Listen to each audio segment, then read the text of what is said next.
Ilang araw matapos suportahan na mahigit 200 mambabatas ang impeachment laban kay Vice President Sara Duterte at matransmit ito sa Senado, ay humarap na ang pangalawang pangulo nitong Biyernes sa publiko. Ito ang unang pagkakataon na nagbigay ng pahayag si VP Duterte kaugnay sa pagkaka-impeach sa kanya ng Kamara. Ayon sa pangalawang pangulo, hindi niya pa nababasa ang mga impeachment complaint laban sa kanya, ngunit ipinauubayan niya na ito sa kanyang mga abogado.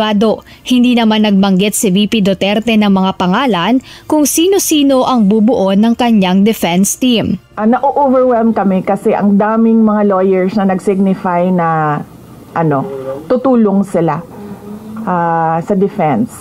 So ngayon ay pinag-uusapan on how to go about it na makuha lahat ng kanilang commitment of support at makatulong din sila sa pag-iisip kung ano yung gagawin sa defense. Sinabi rin ng Vice Presidente na matagal nang may mga abogado siyang naghahanda kaugnay ng impeachment laban sa kanya.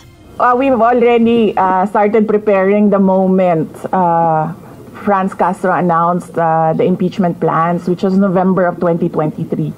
So November of 2023, there were already lawyers doing their work for the impeachment. Dagdag pa ni VP Sara, kahit pa nagsabi na noon ng kanyang ama na si dating Pangulong Rodrigo Duterte na mag-aabogado para sa kanya, ay hindi niya na ito nais maging lead counsel.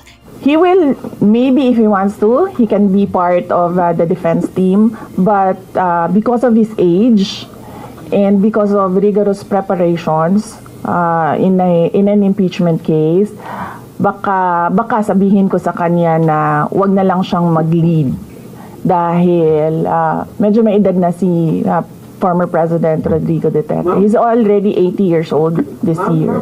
Hindi pa aniya sila nag-uusap ng personal, ngunit nagpahatid na siya ng mensahe sa kanyang ama. Nagpadala ako ng message through sa kanyang assistant and sinabi ko na ano ba sinabi ko? Hindi ko maalala.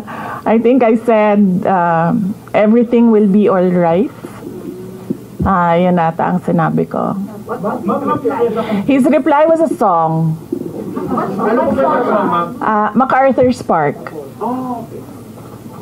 So, nagpadala siya ng video na kumakanta siya. Samantala, sinabi ni VP Sara na hindi siya dadalo kapag nagsimula na ang impeachment trial sa Senado dahil may option naman aniya siya na hindi pumunta rito.